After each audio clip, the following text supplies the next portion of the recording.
Hey guys, how's it going? Bernadette here with the Unleashing Potentials podcast. Thank you so much for tuning in. Thank you for being part of my community. And thank you so much for allowing me to be part of your community. Come on in, you guys. Grab anything that comforts you, a warm drink, fuzzy socks, blankets, or whatever it may be. Let's go on this journey together because all of us have experienced what I'm about to talk about. All of you, I have. I'm going to be talking about family dysfunctions, the different signs of it, and how to cope and how it shows up in adulthood, and also how it also is passed on, whether it's to our kids and family, and just in general, how it is impacting us collectively. All right. So, all of you have families. Or if not, you have extended families, and you have a community that you might also call family. Um, Maybe some of you have already dealt with everything I'm about to share. Maybe not all of it, but let's see as I dissect this. So, what is family dysfunction? When we think of dysfunction, it depends on how you look at it because all of us look at it differently. You may think of something that is either broken or not working properly, or isn't functioning as it should, or something that has a glitch in it. It's not whole, it's not complete. Therefore, it is dysfunctional. The thing that's tricky to attach to that, at least for me, personally, is that the assumption that just because we have dysfunction in our families, therefore we are not whole, we are incomplete, that we are broken. Yes, there's pain, but I don't think any of us are broken. We're experiencing life very differently, and that's perfectly okay. All right. So let's dissect it.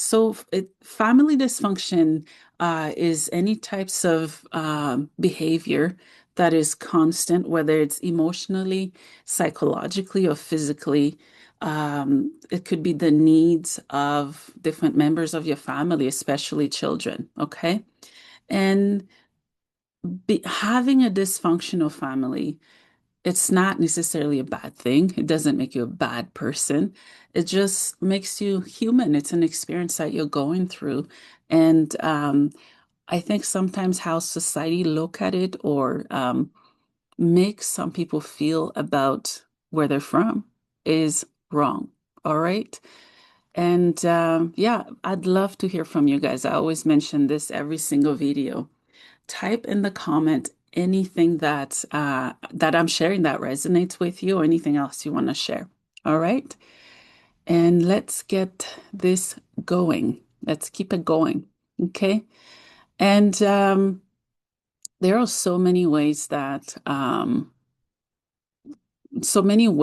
family dysfunction impacts us, and also so many different things that um, it impacts. Okay. So if you're from a dysfunctional family, here are some things that you definitely could or can and have inherited from your family. Okay. Money management skills, communication skills, the way you attach yourself to others, your values, those are definitely from your family, and you can create your own as you have your own family in adulthood. All right. Patterns of substance, how you treat your children, how you handle your mental health. Those are some of the many, many different factors that you may have inherited from your family. Okay. And at times, when we are in the midst of storms, there are so many different storms in life, but when we are facing storms and hardships, it can be very difficult to see clearly. And it can be very hard to have a positive outlook of our situation. That is why it can be hard to realize that, hey, my family, the way they function, it has been draining and slowly killing me. I haven't seen it until recently. I haven't seen it until last year or whatever it may be for you. Maybe it's very recent and fresh for you that you are recognizing and realizing the impact that your family have imprinted on you and how it is so difficult to cope. Okay, so again, take and leave what works for you. But if you grew up in a very dysfunction family, you may very well thought that these were normal things because that's all you saw, that's how you were raised, and therefore they're normal. Okay.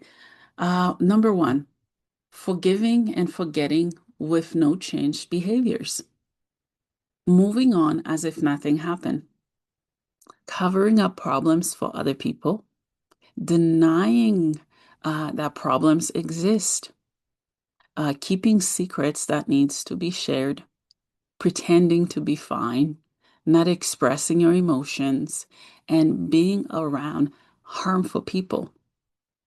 All right. So you may thought those are normal things. And I'm telling you they're not. All right. And also I want to dissect a little bit more as to why we choose to not talk about family problems. Okay.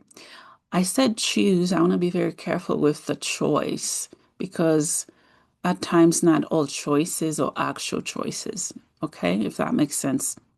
So we don't talk about family problems because of embarrassment, of shame, and oftentimes we're protecting the people that have hurt us, whether it's right now or in childhood. Where we owe them. We feel that we owe them protection for their behavior, even though their behavior is erratic and just wrong. Okay, and we don't talk about family problem because we want to try as hard as we can to ignore the issues because maybe the magnitude of the issue that your family have been facing, you have been facing, is a lot. It's too much to bear. So it's too big to even try to dissect and heal anything. So you just ignore it. And also you believe that nobody will understand you. I think that's a common misconception or myth that all of us face throughout different seasons in our lives, throughout different aspect and things that happens. We believe that no one will understand what we're going through, that no one will ever be able to relate to what we've been through. I'm here to tell you that you're not alone. I have faced my own family struggles. Everything I talk about, I always tell people, everything I talk about, I've been through it. Otherwise, why would I care to talk about it? Why would I find the interest or the courage to talk about it? Me talking about this, it should show you that you're not alone. Okay. Oftentimes there are so many of us going through different problems, different hardships in life that we just assume that we're alone, we're by ourselves, and we're not. Okay. And we also fear judgments. That's why we don't talk about family issues. We do. And that is a valid fear to have because we do live in a culture that criticizes an individual, let alone the whole lineage or family of somebody. We want to protect those we love. So we don't talk about the hardships. We keep secrets behind closed doors. We wear masks when we go out in public, and we smile when we want to scream, really, because it's too painful. We fear judgments. And also, we don't talk about family issues because we're in the midst of it all. We're watching everything as trauma unfolds. And at times, the word trauma is so complex that it's hard to even break down. At times, we do need help. Okay. So, what causes family dysfunction? Family dysfunction, it's like a tree, but over time, the branches that we thought were there were invisible and we fall. Okay. It can develop and happen in so many ways. It can be because of ongoing stress or unresolved issues, which can lead to so many things. To poor communication can start it. Unresolved trauma. Trauma is a massive one in family issues, and also addiction, substance and behavior issues, mental health struggles, abuse, neglect, whether it's emotionally, physically, sexually, financial stress, also high conflict and constant criticism, and rigid, there's no room to move, and chaotic rules and generational patterns that have been passed down. And oftentimes, caregivers are doing the best that they can, especially if they're carrying unresolved wounds, okay? Which all of us have, okay? All of us have those. And it's just how we talk about it determines, how we can begin to see hope or find hope through the hardships that we go through, okay? Um, Next, I really want to focus on the three, not three, but many of the common signs of family dysfunctions, okay? Because again, when we're in so much dysfunction, uncertainty, it's hard to see and understand and recognize this is what's happening. You guys, I did a video on energy vampires. I think you guys should check that out because I think it would be helpful to tie to this a little bit, okay? Um, so what can cause it emotionally for us, the family dysfunction that I'm talking about? Maybe you're feeling ignored, mocked, or punished. Maybe love feels conditional. Love should always be unconditional. When there are conditions tied to love, then it's not good. Whether it's by family or peers or friends or whatever, maybe it's not good. It's a no-go. Okay. And maybe you have fear of expressing your opinions. You're walking on eggshells. Okay. Here are some common communication patterns. Maybe you recognize some of those patterns in your family.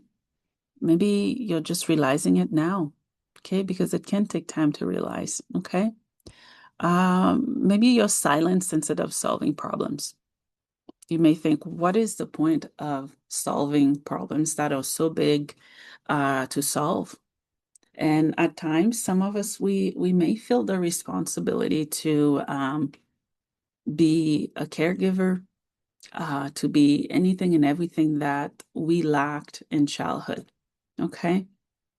Maybe it's yelling, blaming, shaming, passive aggressive behaviors, secrets that no one knows about.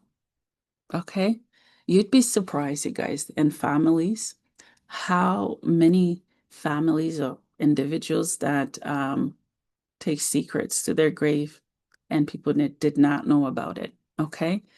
And another one for anyone struggling or who continues to struggle with childhood wounds or traumas. Okay. Maybe the roles are messed up. Here's what I mean by that. A child that is acting like an adult. Another term for it is parentification, which means this child or many child, or maybe you had to grow up so fast that you never got to be a child, okay? And maybe one child is praised as excessively, and maybe the invisible child, and also relating to this are boundaries. Boundaries. Maybe you don't have any privacy in your family. Maybe they always want to know what you're up to. Maybe they call you every 2, 3 hours. Maybe they show up at your house unannounced. You just feel trapped and they're just very uncomfortable and suffocating. Okay. Maybe they try to take control over your emotions and choices and make them for you. Maybe they guilt trip you using certain tactics or behaviors that they've used for however long. Okay. And also, it always starts in the beginning. All of us have had a childhood. And some of our experiences, it's best to not compare them because I think each of us are on certain journeys that are very different. Okay. And as a child, there are so many different ways and things that we've experienced at times that we need help to make sense and of them as adults. And we need to at times find the help or we're forced to when trauma is surfacing to the top, when we can't take any more, when we're not understanding what is causing me to feel that way. Why do I have anxiety when this or that happens? All right. But in childhood, here are some things that can definitely impact your family line, you as an adult or as a adult who has a wounded inner child, okay? Maybe growing up you witness the followings, if not more. Maybe you've witnessed violence, sexual abuse. Maybe you were exposed to substance in your home, verbal, physical abuse, emotional abandonment, maybe you had a parent or parents who were mentally ill. Maybe growing up, you had parents or parent who were in prisons, who were not there. All right. These are some of the many factors that can cause dysfunction in families. Okay. Some of the many other ones are, again, I'm naming as much as I can, but it's never ending, the list, and every single family and situation is so unique. All right. Maybe it's a self-absorbed parent, emotionally impacted parents, and competitive relationships with family. Believe it or not, that happens. It not only happens in society with friends and whatnot, but it happens with our families. There's some type of competition sometimes. He or she makes more. He or she lives in this house. He or she doesn't have this or need this, require this. Isn't it interesting? People seem to think that they're experts in our lives when they're not walking in our footsteps, when they haven't lived the life that we've lived or continue to live, when they haven't endured the types of sufferings that we have, when they think they know us, when they don't know us. You'd be shocked how much people think they're experts at our lives, experts at making decisions for us, experts at choosing what they think is best for us when they don't even know what they're doing with theirs. They don't even understand that them trying to take control of our lives and criticism that they project on us is a reflection of their own wounds. It's a reflection of their own traumas. And it's always very interesting, you guys. Those people who try to fix others are those who need to focus and work on themselves. And that runs in families. Maybe you have a sibling, Uncle Susie, Auntie Nancy, whatever the name or label is, however they relate to you, they somehow think they know you. Hmm. Or you somehow think that you know them. Be careful what you think you know, because the truth is often hidden. It's often woven in depths of places that we don't even have words or name for. Okay.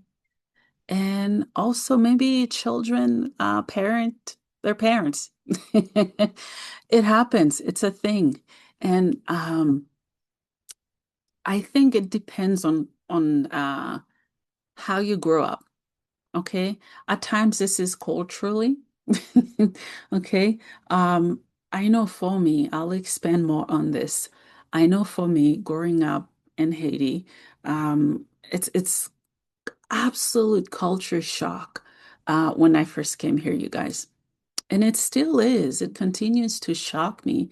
And I'm still processing and working on how people do things here.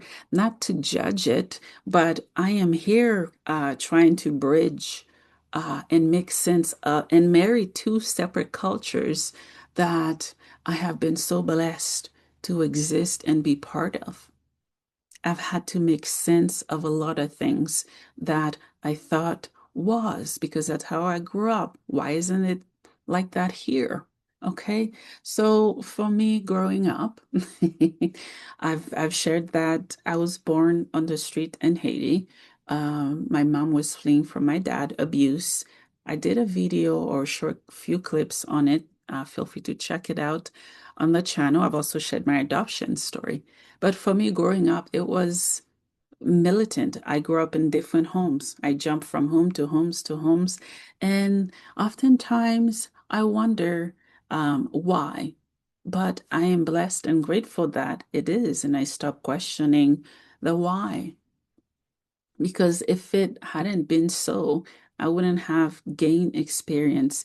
There are certain types of things that happen I wouldn't have been able to talk to you about, and I wouldn't have grown and matured at the level that I have grown, and I wouldn't be broken and be made whole by my faith and by the things that I've experienced or continue to live through.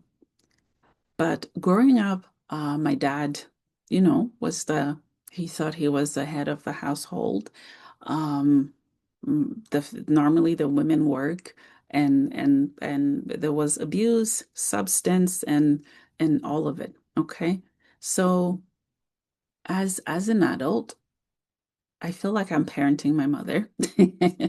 And I just question things, but it doesn't make sense what I'm questioning because it was never put into language for me to express it. So I carry it in, and I'm still at times having difficulty understanding what is it that I have to heal. That's why I keep talking about those topics, you guys. As I'm healing, I'm realizing that I am not alone in those situations. I never have been, and you're not either. And I want you to know that you're not your parents, you're not your trauma, you're not what you've endured, you're not anything bad. You are everything whole and good, okay? And I know culturally, also, even not culturally, there are certain expectations that are placed on children, even grown children, to take care of parents and to show up in ways that no longer applies, that ways that they shouldn't really. Okay. Um, Maybe that's you as a parent. Hear me clearly. You have your own life. Your grown child have his or her own life. They are not responsible for you, for your life, for your choices. They have their own families, their own problems, their own issues. At times, I think parents have a hard time understanding when to back off, when to create a healthy space for growth. Okay? That is a delicious topic. Do you see what I mean, you guys? Because there's so many different ways I can go with this, okay? And here's what growing up in a very, very toxic, dysfunctional family can lead to. Okay. These are just a few that I can name. Okay.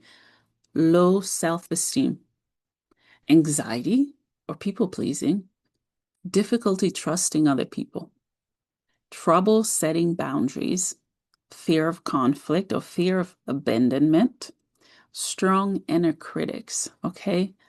These are just a few, but it can lead to so much, you guys. That is why I think it's so important to continue to uh, set boundaries and work with what we can and uplift each other, whether it's hard, whether it's easy, whether it's confusing, because I think all of us are going through different things, and that's okay. Okay. And here, family dysfunction, it's tricky because you may think that because of this dysfunction, you can't build your own family. You can't connect with others in ways that you know you can. And I'm here to tell you that you can. There are so many ways that we can begin to cope and understand what we've been going through, okay? Many different ways we can do this. Again, it varies from person to person, okay? You can recognize some healthy patterns in your family. What is it that's been happening, and what are you willing to do about it? So how can you begin, or I, or we begin to heal family dysfunction and trauma within our family? Again, it's nothing to be ashamed of. All of us have our own little secrets. All of us have things that we go through, okay? Number one, recognize unhealthy patterns and also learn to have healthy communication and create emotional and physical boundaries. And if you do need help, get it, whether it's through counseling, therapy, whatever it may be, and find people that makes you feel safe, people that doesn't judge you. Oh, people outside your family, people that will actually listen, okay? And reparent yourself with compassion, with love, with honesty and vulnerability, because many of us have to reparent ourselves because we were not parented as a child. Oh, and if we have kids and we also have to parent them in the process, remember that to be gentle with yourself in the whole process, okay? And here are some very hard things that are hard to accept about our families or family members. And they're very hard because here we are, we love those people. We want to sacrifice, we want to protect those people at all cost. But how can we do that when we cannot face the truth of our family? And let me tell you, some family members or family, they'll suck you dry until you're done. Once you begin to heal, to grow, they'll come back and do it again and again and again until you have nothing left, okay? That is why it's important to set boundaries, okay? Some very hard things that you may not want to accept about your family. A few of them, but you know what they are. But here's a few. Some of them are very selfish and will do whatever they want and whatever it takes, and they'll continue to do it for as long as you allow them to. Okay? And they're not good listeners. They make change, but it's only temporary, especially those with addiction. Not to shame those with addiction, but it does happen. Okay? They are mean without cause. Do you have family members that just hates your gut? They don't tell you why. You're nice, you're kind to them, you've given them respect, your time, your honesty, your loyalty, your love. In return, they just hate you. They don't like you. And you don't know why. You beat yourself up over all of that. Okay? And also they take more time than they can give. And you need to accept that, hey, my family's not perfect, and that's okay. So know that it's a process, it's a journey, that you're not alone in what you're going through when it comes to your family and what you're feeling. Your feelings are valid, okay? So I'm gonna wrap up this video, you guys. I will be doing more videos connecting to family and dysfunction. Be sure to watch them. I appreciate you so much for being here. Don't forget to like, comment, share, subscribe, and spread the word about the podcast, the channel. And I look forward to continue growing with you guys. I'm sending you my love, my strength, and take care of yourselves. Bye for now.